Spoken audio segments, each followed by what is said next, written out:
Okay, so good evening, class. We are continuing this chapter, design of the flexural member or design of the beam. Okay. In last class, we have studied that theory part, this thing. Okay, I told you some formulas, some important points in the last lecture. Okay. This is how we classify the design. That is laterally supported. One is the laterally unsupported, right? And the laterally supported में दो case मैंने बताए थे. One is the low shear case and another one is the high shear case. Okay, so low shear case is defined by the when the given shear force is the lesser than 60 times of the design shear force, and high shear is the when the given shear force is the greater than the 60 times of the design shear force. So this design of basically laterally supported beam given on the page number 53 IS code. Okay. So if it is a if it is a low case of low shear case, so design moment is the main moment and it is calculated by beta b zp और gamma m not, और ये से छोटा होना चाहिए, मैंने बताया था. ओके, बीटा बी 1 लेते हैं प्लास्टिक के लिए. प्लास्टिक जनरली हम डिजाइन करते हैं. नेक्स्ट था हमारा जब शेयर फोर्स हमारा 60% ऑफ वी डी से ग्रेटर हो. ठीक, V is greater than 0.6 times of V D. इसका डिजाइन जो गिवन है वो आईएस कोड में पेज नंबर 70 पे गिवन है. ठीक है, और इसमें जो है एक दो और टर्म आती हैं मोमेंट्स की, दैट इज एक एम डी वी आता है और एक एम एफ डी आता है. तो M D V is the main moment जो यहाँ पर हम ले रहे हैं फॉर दिस केस. कुछ भी नाम दे सकते हैं आपकी, ये हाई शेयर केस का मोमेंट है. M D is the normal moment, design moment, and beta यहाँ पर एक अलग से फैक्टर कैलकुलेट करते हैं, that is twice V upon V D minus one whole square. M F D यहाँ पर एक नया मोमेंट आ गया. ये बेसिकली फ्लैंजेस की वजह से जो मोमेंट आ रहा है वो है, means it is excluded the flange web area को हटाकर जो है वो है. ठीक है, ये इसमें मैंने बताया भी था कि एम एफ डी कैसे कैलकुलेट करना है. It is Z F D into F I over 1.1. तो एफ आई 1.1 सभी को पता है. जेड एफ डी कैसे निकालना है? जेड एफ डी क्या है? सेक्शन मॉडुलस होता है ऑब्वियसली. तो टोटल सेक्शन मॉडुलस में हम सेक्शन मॉडुलस माइनस कर देंगे किसका? वेब का.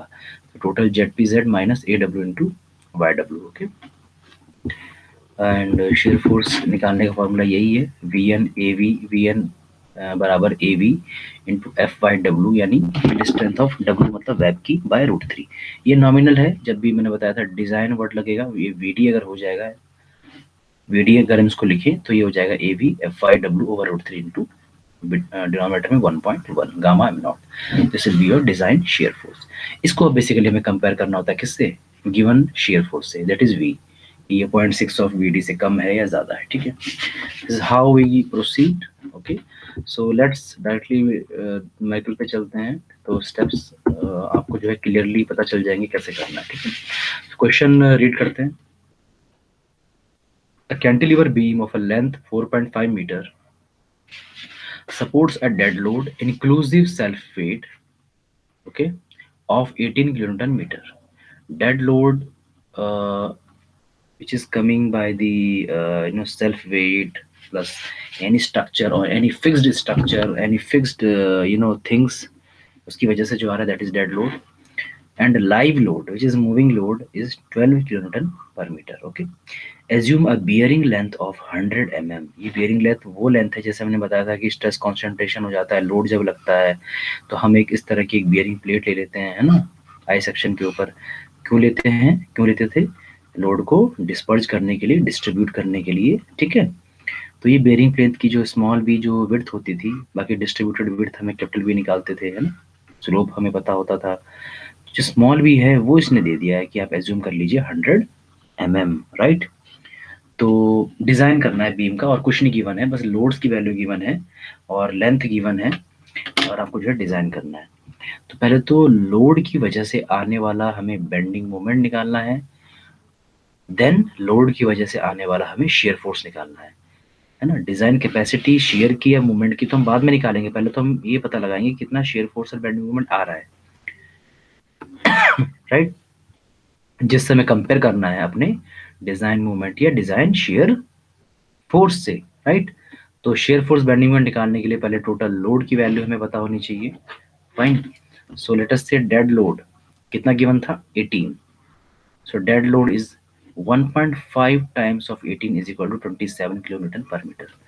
तो 18 को हमने मल्टीप्लाई किया है किससे, 1.5 से। क्यों किया है भाई, 18 is the normal load which is working load. यहाँ पे कहीं फैक्टर्ड लोड जैसी चीज मेंशन नहीं करी है, तो आप मानोगे इसे वर्किंग लोड या सर्विस लोड।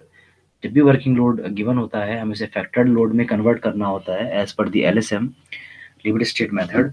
तो जब इसे कन्वर्ट आप करोगे तो लोड फैक्टर की मल्टीप्लाई करी जाती है, ठीक है। और आपको पता है, मैंने ऑलरेडी बताया है स्टार्टिंग की क्लासेस में, लोड फैक्टर की वैल्यू 1.5 होती है dead load and live load case में। तो 1.5 मल्टीप्लाई कर देंगे तो 27 आ गया dead load total. Live load में भी सिमिलर करेंगे, 1.5 टाइम्स करेंगे 12 का, एंड आपका टोटल लाइव लोड आ गया 18। सो टोटल लोड कितना आया, total load will be the dead load plus live load, 27 plus 18 is equal to 45 newton per metre. ये टोटल लोड आपका बीम पे डिस्ट्रीब्यूटेड आता है, जो है आपका आ रहा है, मतलब इस तरह से आपका जो बीम है, ये जो आपका इस तरह से ये यूडीएल फॉर्म में जो है आपका कितना आ रहा है, 45 किलो न्यूटन पर मीटर। ये लोड आपने निकाल लिया, ठीक है। और ये आपका इस तरह से कोई बीम होगा, है ना। ये अब या स्टील पढ़ रहे हैं तो कुछ आई बीम है, तो ये इसका टॉप फ्लैंज हो गया, ये सब कुछ बॉटम फ्लैंज होगा नीचे, राइट। बीच में ये जो जो भी चल रहा है बीच में जो ये प्लेट, इसे कहते हैं वेब, ठीक है। Second step is to find the bending moment. आपको पता है कि ओके, वन मोर थिंग, ये मैंने सिंपली सपोर्टेड बना दिया। इन दिस क्वेश्चन कौन सा बीम आपको गिवन है, which beam is given to you, cantilever beam, right. तो कैंटिलीवर बीम कैसा होता है, आप सबको पता है, एक साइड से फिक्स्ड होता है ऐसे और एक साइड से फ्री होता है, ओके, ऐसा।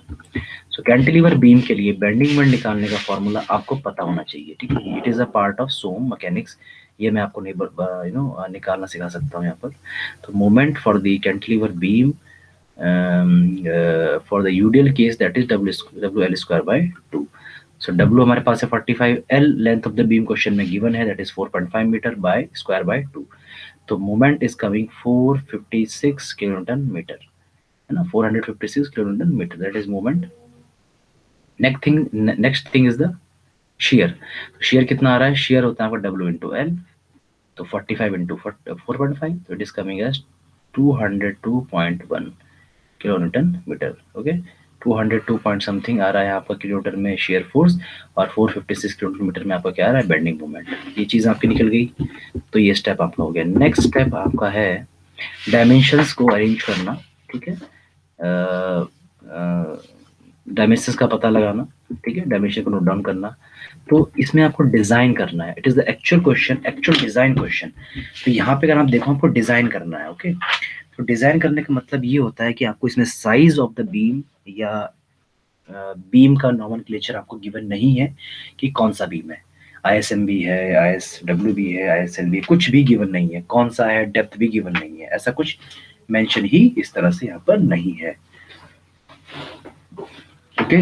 सो अगर आप देखो तो प्रोसीजर, अगर आपको बीम का साइज गिवन नहीं है तो आप निकालते हो कितना मोमेंट आ रहा है और कितना हमारे पास स्ट्रेसेस है, उसके बेस पे निकाला जाता है आपका size.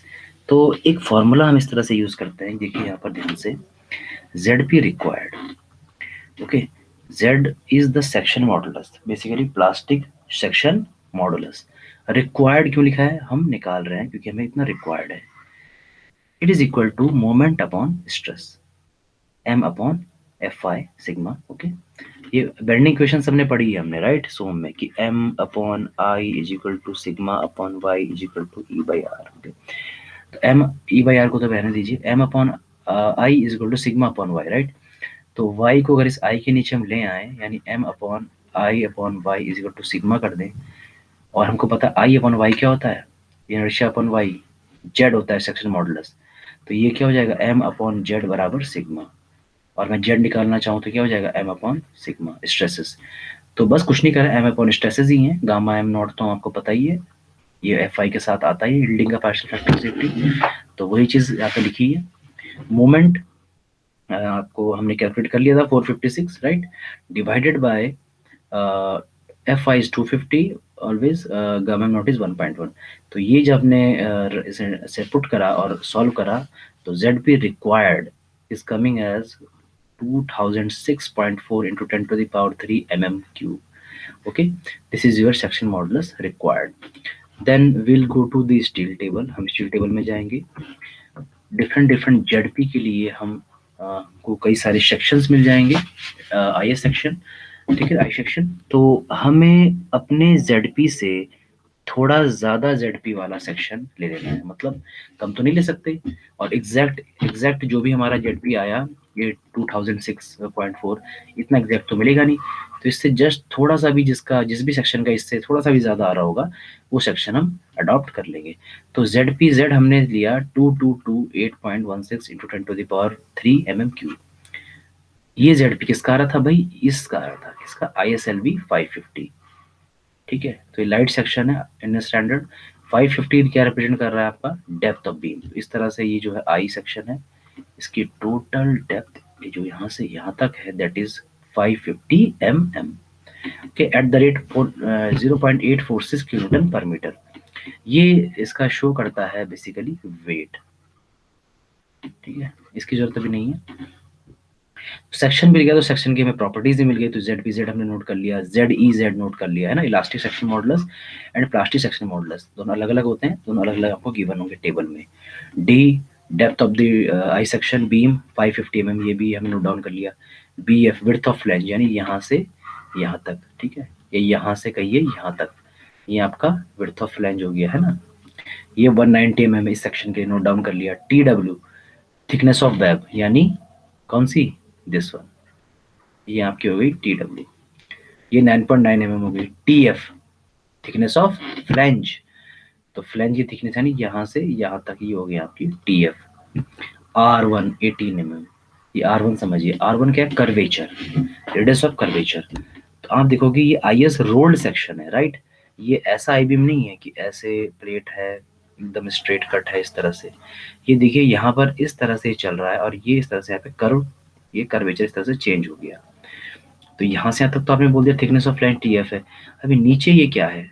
This thing is nothing but it is called as R one, means radius of curvature. Okay, got it. तो अभी कह रहे हैं स्मॉल डी क्या होगा? स्मॉल डी का नाम है effective depth of web, D W बोल देते हैं कहीं कहीं से बुक में, डी डब्ल्यू सफिक्स में है ना, या कहीं कहीं से स्मॉल डी ही रखते हैं, इफेक्टिव डेप्थ ऑफ वेब। तो वेब की इफेक्टिव डेप्थ क्या होगी? तो हम क्या करते हैं कि जो R1 है, रेडियस ऑफ कर्वेचर है, इसको एक पार्ट मान लेते हैं एक तरह से फ्लैंज का। अगर आप देखो ये इस तरह से यहाँ से घूम के आ रहा है कर्वेचर, यहाँ पे कर्वेचर खत्म हो रहा है। सिमिलरली ये यहाँ से घूम के आया इस तरह से यहाँ पे खत्म हो रहा है। तो ये टी एफ प्लस R1 नीचे से और टी एफ प्लस R1 ऊपर से, तो बीच का क्या बचा? ये स्मॉल डी, ये इतना। तो यहाँ से यहाँ तक की जो बची स्मॉल डी बची। स्मॉल डी कैसे निकाला हमने? Is equal to capital D minus twice of T F plus R, ये R1, ठीक है। तो ट्वाइस क्यों करा आपको पता है, ऊपर से भी टी एफ प्लस R1 है, नीचे से भी टी एफ प्लस R1 है ना। मतलब कुछ इस तरह समझिए आप कि भाई ये बड़ा सा सेक्शन में बनाने जा रहा हूँ, देखिए सॉरी ये थोड़ा सा ऐसा कर दिया। तो ये कर्वेचर है ना इस तरह से, ये टी एफ और ये कर्वेचर। तो ये टी एफ और यहाँ से यहाँ तक क्या है? ये R1। सिमिलरली यहाँ पे भी कर्वेचर है इस तरह से, तो टी एफ R1 यहाँ तक। ओके, सो जो इफेक्टिव डेप्थ ऑफ वेब बची वो तो इसके बीच की बची ना, ये डी डब्ल्यू या स्मॉल डी। तो कैसे निकालेंगे भाई? टोटल डी में से माइनस कर देंगे, टोटल डी में से twice of thickness of flange plus R1 minus कर दिया। सब कुछ हमें गिवन है। टोटल डी आपका 550 mm minus twice of T F आपको पता है 15, R1 आपको पता है 18। Everything is given to you. D आपने निकाल लिया है ना, डी आपको कुछ आ जाएगा, you will write down here, है ना। तो यहाँ देखिए 15 प्लस 18 होता है 33, 33 इंटू ट्वाइस 66, और 550 को 66 में माइनस कर दीजिए, ठीक है। I Z Z, sorry it is the moment of inertia about Z Z axis. ये आपको गिवन है कहाँ पर? इस स्टील टेबल में फॉर दिस सेक्शन। ओके, ये सारी प्रॉपर्टीज डायमेंशन में निकाल के रख ली हैं। नाउ नेक्स्ट स्टेप इज आपको ये साबित करना है it is a plastic section. Generally we design plastic section, right? तो हमें ये प्रूफ भी करना है, ठीक है, हमें पता है हम प्लास्टिक सेक्शन डिजाइन कर रहे हैं, but we have to prove this and we have to show this. तो मैंने बताया था सेक्शन क्लासिफिकेशन में प्लास्टिक सेक्शन आपको जो है बनाना है अगर, तो आपको ये दो क्राइटेरिया फॉलो करने पड़ेंगे। B by T F is equal to जो भी आया it must be less than 9.4 epsilon, and D by T W जो भी आया it should be less than 84 epsilon, ठीक है, व्हाटएवर। एप्सिलॉन मैंने बताया था under root 250 upon F I होता है, एफ आई भी यहाँ पर 250 है, तो क्या हो जाएगा ये एप्सिलॉन 250 ओवर 250, यानी एप्सिलॉन मतलब कितना हो गया 1। Okay, so B by T F होता है, तो बी जो बेसिकली होता है यहाँ पर वो विड्थ ऑफ फ्लैंज का आधा होता है। प्लीज इसको ध्यान रखिए। जैसे मान लीजिए आपका आई सेक्शन है, आई एम ड्राइंग अगेन, तो जो B by T F S code में लिखा है यहाँ पर वो बी होता है आपका half of this flange small B, and B F width of flange is total, so we will take half, so bf by 2 over df 6.33 and it is less than 9.4 epsilon, fine। d by tw, d हमारा पता ही है, depth of web हमने निकाल लिया था ऊपर 484 आ गया था, ठीक है, and tw 9.9 thickness of web हमको गिवन है, ये कैलकुलेट करा, इट इज कमिंग 84 एप्सिलॉन से कम आ रहा है। ओके फाइन, जब ये दोनों कंडीशन सेटिस्फाई हो गई तो अब हम कह सकते हैं कि हमारा जो सेक्शन है वो कैसा है, फुली प्लास्टिक सेक्शन है, hence our section is plastic section. ठीक है, नाउ इट इज ओके कि हमें प्लास्टिक ही डिजाइन करना था। Fifth step, next step is to find the VD, क्योंकि अब हमें ये भी पता लगाना है कि it is low shear case और हाई शेयर केस, है ना। तो low shear case high shear case निकालने के लिए हम कंपेयर करते हैं, क्या कंपेयर करते हैं कि वी जो है हमारा लेस देन होना चाहिए 0.6 वीडी से, है ना। तो भाई वी हमें पता है शेयर फोर्स हमारा कितना 202 पॉइंट समथिंग आया था, तो वीडी हमें निकालना है डिजाइन शेयर फोर्स। तो मैंने बताया था वीडी क्या होता है, area of web into stress upon √3 into 1.1, है ना। तो एरिया ऑफ वेब मैंने बताया था total D into T W into F I over √3 into 1.1। यहाँ पर आप ध्यान देंगे शेयर कैपेसिटी वैसे तो माना जाता है कि वेब ही रजिस्ट करता है, but although it is rolled section, तो रोल्ड सेक्शन में हम मानते हैं कि शेयर रजिस्ट करने के लिए this whole web is good enough, right. This यहाँ तक हम नहीं मान रहे हैं, this whole web is good enough, या यूं कहिए कि ये इतना इस टोटल डेप्थ के कंपैरिजन में ये डायमेंशन इतनी छोटी है कि हम इसमें डिफरेंशिएट नहीं कर रहे हैं, राइट। तो 0.6 वीडी आ गया हमारा 714.47, देन हमने 0.6 वीडी लिया, 0.6 वीडी करा तो हमारा आ गया 428.68, और 0.6 वीडी जो है हमारा it is much greater than the our V, और वी हमारा कितना था 202.5 न्यूटन, ठीक है। तो it is much greater than, यानी जो आने वाला शेयर फोर्स है वो छोटा है हमारे 60% डिजाइन शेयर से। तो एक फुलफिल होगी कंडीशन, यानी it is a low shear case, it is coming as low shear case, ऐसे आपको एग्जामिनर को शो करना है, ठीक है, it is a low shear case. तो सिंपल लो शेयर केस तो बहुत छोटा था, सिंपल था, उसमें अगला स्टेप था पर डिजाइन मोमेंट फाइंड करना, यानी एमडी फाइंड करना। एमडी क्या होता था, Z F I over gamma M naught, right. Beta B भी होता था यहाँ पर, है ना। तो बीटा बी लिखा नहीं है क्योंकि प्लास्टिक सेक्शन के लिए बीटा बी कितना था 1 था, तो ये वैसे मेंशन करना है, बाद में लिखना है बीटा बी इज 1 तो रिप्लेस करना है। जेड पी जेड आपको पता ही है, जेड पी हमने स्टील टेबल से देख ही लिया था, into F I 250 over 1.1 gamma M not. Calculate कीजिए, एम डी आपका आ रहा है अराउंड, आप चेक भी कर लेना, क्रॉस चेक इसको, M D is coming 506.4 kilo newton metre. ये हमारा डिजाइन मोमेंट है। अब ये मूवमेंट में फेल हो रहा है या नहीं हो रहा है ये हमें प्रूफ भी करना है। तो दिस एमडी क्राइटेरिया था for cantilever beam, this MD should be less than 1.5 Ze fy over 1.1, आपको ध्यान होगा, है ना। और 1.2 जेडई एफआई ओवर 1.1 ये किसके लिए था, बेसिकली 1.2 किसके लिए था, सिंपली सपोर्टेड बीम के लिए था, और इसके लिए क्या था 1.5 था।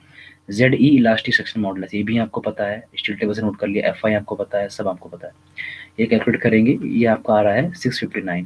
तो डिजाइन मोमेंट 506, ये कितना आ रहा है 659, तो ये कंडीशन फुलफिल हो रही है, हाँ जी हो रही है, तो यानी डिजाइन मोमेंट भी हमारा ओके है, ठीक है। या इस डिजाइन मोमेंट को आप कंपेयर भी कर सकते हो किससे, बेंडिंग मोमेंट से, है ना। Next is basically web buckling criteria and web crippling criteria. But उससे पहले हमें डिफ्लेक्शन चेक भी कर लेते हैं। स्टेप 7 को नाम दे दिया डिफ्लेक्शन चेक। ये स्टेप आप बाद में भी रख सकते हैं, पहले वेब बकलिंग भी डिजाइन कर सकते हैं, चेक कर सकते हैं, वेब क्रिपलिंग चेक भी कर सकते हैं। तो ये although these three are kind of check. So पहले डिफ्लेक्शन चेक कर रहे हैं। डिफ्लेक्शन चेक करने के लिए मैंने बताया था कि आप स्टैंडर्ड टेबल गिवन है, टेबल नंबर मैंने लास्ट क्लास में आपको बताया था। उसमें डिफरेंट डिफरेंट केस के लिए आपको परमिसिबल डिफ्लेक्शन या मैक्सिमम डिफ्लेक्शन की वैल्यू आपको गिवन है। जैसे स्पान बाय 50 नॉर्मली लेते हैं कैंटिलीवर बीम के लिए। स्पान आपको पता है क्वेश्चन में गिवन है 4.5 मीटर। तो यू कैन से 4.5 यानी 4500 mm डिवाइड बाय 150, तो ये कितना आ रहा है 30। तो कोड कह रहा है कि भाई इस बीम के लिए, इस कैंटिलीवर बीम के लिए, इतनी वाली लेंथ वाले बीम के लिए 30 mm या 3 सेंटीमीटर का जो भी डिफ्लेक्शन है वो परमिसिबल है। या यूं कहिए कि 3 सेंटीमीटर डिफ्लेक्शन तक तो अलाउड है, उससे ज्यादा अलाउड नहीं है, मैक्सिमम है। तो कैसे प्रूफ करेंगे? आप अपना डिफ्लेक्शन निकाल देंगे, लोड के अनुसार कितना आ रहा है। हमारा जो डिफ्लेक्शन आ रहा है वो इससे छोटा होना चाहिए, hence it is safe in deflection criteria. Fine, तो वो निकालेंगे हम। तो ये फॉर्मूला जो है ये भी इस पार्ट ऑफ मैकेनिक्स से आपको पता होना चाहिए कि कैंटिलीवर बीम के लिए डिफ्लेक्शन जो निकलता है subjected to when beam is subjected to UDL, वो निकलता है WL⁴/8EI। Got it? WL⁴/8EI equals to W पता है आपको, L पता है आपको, 8 पता है, E इलास्टिसिटी पता है, I पता है, ठीक है ना, IZ। The point is remember always while calculating the deflection you should put the load only a working load, not the factor load। मैंने बताया था deflection is the serviceability criteria, deflection is the serviceability criteria. तो service load हम picture में लेंगे, service load हम consideration में लेंगे। तो डब्ल्यू जो आएगा आपका सर्विस लोड आएगा, यानी टोटल सर्विस लोड, यानी 18 तो आपका डेड लोड था, राइट? 18 आपका डेड लोड था और 12 आपका क्या था, लाइव लोड था। तो ये कितना आ रहा था, 30 आ रहा था, राइट? इसमें 1.5 की मल्टीप्लाई कर रहे थे तो ये 45 आ रहा था, है ना? तो फैक्टर लोड कहलाता है। कि हमें फैक्टर लोड नहीं लेना है, सिर्फ किसके लिए, डिफ्लेक्शन के लिए। बाकी क्रिपलिंग बकलिंग चेक के लिए आप जो है फैक्टर लोड ही लोगे, लेकिन डिफ्लेक्शन के लिए आप क्या लोगे, ओनली ऑन सर्विस लोड। इससे कैलकुलेट करा जब आपने डिफ्लेक्शन, ये जब सिंप्लीफाई करा ये टर्म, तो आपको आ रहा है 14 mm डिफ्लेक्शन बीम पे आ रहा है, maximum deflection that is 14 mm। और कोड ने कहा था कि कितना आना चाहिए, स्पान बाय 50 यानी 30 mm से कम आना चाहिए। तो 14 mm 30 mm से कम है, hence we are safe, okay, in deflection. Next step is to find the web buckling criteria. Web buckling में थ्योरी मैंने आपको ऑलरेडी बताया था कि इस तरह से बीम होता है, यहाँ पर एक बेरिंग प्लेट लगी होती है, ये इस तरह से जो है लोड डिस्ट्रीब्यूट करती है। बट मैक्सिमम बकलिंग कहाँ होती है, सेंटर पे होती है। तो सेंटर पे आप जो है इसकी डिस्पर्सिंग विड्थ निकालते हो, मतलब ये विड्थ जो देखिए यहाँ से यहाँ तक विड्थ, तो उसने बेरिंग प्लेट की विड्थ आपको बोल दिया कि आप एज्यूम कर दो स्मॉल बी कितनी, वो कह रहा था 100 mm एज्यूम कर लीजिए। लेकिन सेंटर पे विड्थ कितनी आ रही है, ये यानी यहाँ से यहाँ तक की दूरी, ये कैपिटल बी, ये हमें निकालना होता है। तो ये स्लोप मैंने बताया था आपको, जो डिस्पर्स हो रहा है 45 डिग्री पर डिस्पर्स होता है ना? तो जितना ये डेप्थ है उतना ये होगा। डेप्थ कितनी है, ये सेंटर पे अप्लाई हो रहा है तो d/2 है, तो ये भी d/2 होगा और d/2 इधर से होगा। तो कैपिटल बी क्या हो जाएगा, स्मॉल बी प्लस डी, ठीक है? ये सब आप कैलकुलेट जब करेंगे तो you will get the capital B, ठीक है? Now A B, area of buckling, this capital B into TW, है ना, थिकनेस ऑफ वेब, राइट? तो ए बी आपका आ गया 3712.5 mm²। ओके, आप क्रॉस चेक कर लेना कैलकुलेशन, इसमें थोड़ा चेंजेस हो सकते हैं कि आपको डिफरेंस मिल जाए, बट कॉन्सेप्ट आपको समझ में आना चाहिए, है ना? कॉन्सेप्ट जो है आपको समझ में आना चाहिए, ठीक है? तो let us say okay, we are continuing. So effective length of the web क्या क्या लेना था आपको पता है, 0.7 टाइम्स ऑफ डी लेते थे, ठीक है? डी यानी small D, depth of web, उसका भी 0.7 टाइम्स, तो 484 डेप्थ ऑफ वेब थी, 0.7 कितना गया, 338.8 mm। आई, ये आई किसका निकल रहा है, ये टोटल बीम का आई नहीं है, ये आई निकल रहा है इस बकलिंग जिस एरिया में हो रही है, वेब में हो रही है, तो वेब की बकलिंग होती है, तो वेब के हिसाब से ये इनर्शिया निकल रहा है। तो तो b इंटू टी डब्ल्यू का क्यूब बाय 12। टी डब्ल्यू क्या है? T W is the thickness of web, thickness of web का क्यूब बाय 12। आपको सब पता है, बी स्मॉल बी पता है 100 होता है, 9.9 क्या होता है, टी डब्ल्यू होता है, सब पता है आपको। तो आई आपका निकल गया 8085.8 mm की पावर 4, आई निकल गया है ना। आर मिनिमम आपको पता है आई बाई ए होता है, तो आई आपके पास है, एरिया आपके पास है। एरिया इस बियरिंग का कितना होगा? तो बियरिंग तो ये है, प्लेट है उसी की किस पे लगी है? वेब के ऊपर है ना। तो एरिया क्या हो जाएगा इसका? 100 into thickness of web T W 9.9, तो इट इज 100 इंटू 9.9, ये आ गया 990 mm square. R minimum you we know that I by A, ठीक है, आपने कर दिया 2.86 mm आ गया। Now lambda is equal to, lambda हमें चाहिए, फिर हम 9C टेबल में जाएंगे है ना, सी बकलिंग क्लास लेके, तो वहां से हमें क्या मिलेगा? कंप्रेसिव स्ट्रेसेस मिलेंगे, बकलिंग स्ट्रेसेस मिलेंगे है ना। सो लैम्डा क्या होता है? एल बाई आर होता है। तो एल इफेक्टिव लेंथ तो 0.7D हमने ले लिया, आर मिनिमम हमने आई बाई ए से निकाल दिया 2.86, यहाँ पे पुट कर दिया। सब पुट कर दिया तो लैम्डा हमारा है 119, ठीक है। तो स्लेंडरनेस रेशियो जो आपका आ रहा है that is 119।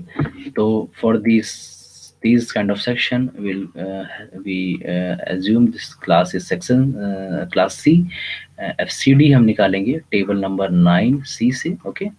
FCD for this lambda value, FCD is coming as 84.8 Newton पर mm स्क्वायर, ठीक है। मैंने बताया था आपको FCD की वैल्यू, लैम्डा की वैल्यू यहाँ पर गिवन है एक्सेस में, और डिफरेंट FI के लिए आपको यहाँ पर वैल्यूज गिवन है। तो अपने वैल्यूज 119 एग्जैक्टली लैम्डा के लिए वैल्यू हो सकता है, आपको FCD की वैल्यू ना गिवन हो तो आपको इंटरपोलेशन करना पड़ सकता है, ठीक है। इंटरपोलेशन करना आपको आना चाहिए, गॉट इट। तो ये चलिए आपका हो गया। तो बेयरिंग कैपेसिटी, हाँ FCD हमारा आ गया 84.8, ठीक है, यहाँ तक हो गया। Buckling capacity, sorry buckling capacity निकालनी है, तो स्ट्रेसेस इनटू एरिया यानी बकलिंग स्ट्रेंथ निकल जाएगी। तो स्ट्रेस हमारा FCD आई गया 84.8, वो रख दिया आपने। ए भी क्या है? बियरिंग एरिया, तो बियरिंग एरिया आपने निकाला था, ये बकलिंग एरिया, बकलिंग एरिया देखिए आपने निकाला होगा 6, we are putting it as 6435। see the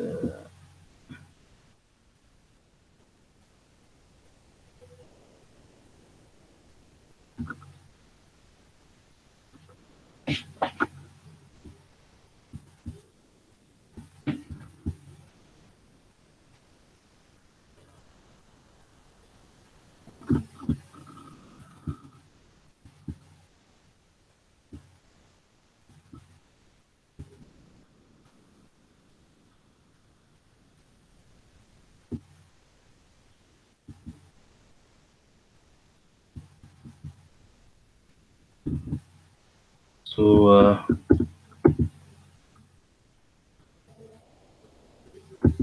this is the area of web basically, है ना।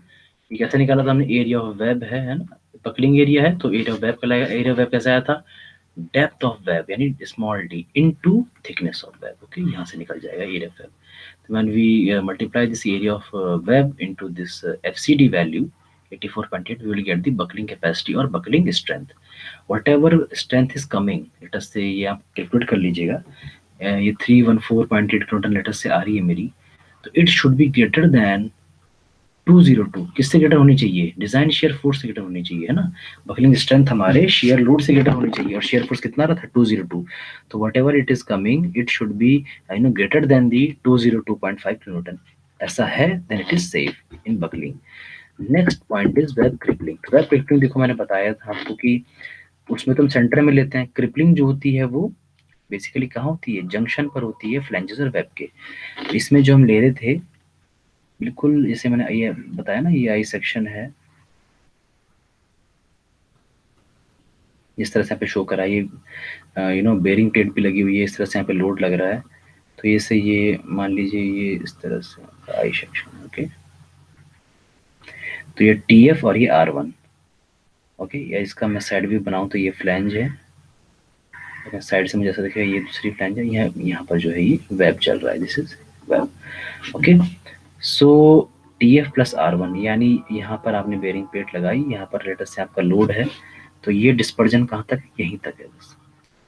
तो जो आपको ये विड्थ निकालनी है, डिस्पर्जिंग विड्थ निकालनी है, ये कहाँ पर निकालनी है? TF प्लस R1 डेप्थ पे निकालनी है। but the dispersion or distribution of this stresses is n2, और n2 क्या है, 2.5 times of this depth r plus thickness of flange. 2.5 times आपको निकालना है, तो आपको r पता है, tf पता है, 2.5 कितना हो गया इसका, 82.5 mm। तो भाई 82.5 mm आपको इधर से चलना है, 2.5 mm उधर से चलना है, ठीक है, ऐसा आप इसको ले सकते हैं। Got it. और सेफर साइड के लिए करना है तो आप इसे एंड के लिए निकाल सकते हैं, सपोर्ट्स के लिए। और सपोर्ट्स में जैसे यहाँ पे शो मैंने करा, सपोर्ट्स में क्या होता है, एक साइड ही आप n1 लेते हो सेफर साइड के लिए, दो साइड के लिए ट्वाइस कर दीजिए 82 का, तो 100 टोटल विड्थ ऐसे निकलेगी ना, ये n2 ऐड करने पड़ेंगे, यहाँ से ये n2 है, ये भी n2 है, ये बीच में स्मॉल भी है, तो कैपिटल B क्या हो जाएगा, 100 plus twice of this into the area, तो web the web sorry the ये तो विड्थ हो गई into this thickness of web TW, तो ये width into thickness of web, ये 9.9, ये क्या हो गया आपका, this is the area of web multiplied by this stresses 250 divide by 1.1। तो इससे जो भी आपका प्लीज कैलकुलेट कर लीजिएगा इसको, जो भी आपका FW आया buckling crippling strength, it should be greater than our V, यानी V मतलब डिजाइन फोर्स, ऐसा है, then your design is safe in crippling also. तो क्रिपलिंग में सेफ हो गया, बकलिंग में हो गया, डिफ्लेक्शन में हो गया, और आपने डिजाइन भी कर दिया। तो यहाँ पर हमारा फिनिश होता है लो शेयर केस बीम का। Okay, the next class we will see the high shear case. Okay, कैसे डिजाइन करना है हाई शेयर केस, जैसे यहाँ पे चक्कर निकल गया तो आपने MFT निकाला, ZFD निकाला होगा, है ना, MDB को आपने फिर चेक कर लिया होगा, right. Okay, so thank you for this class.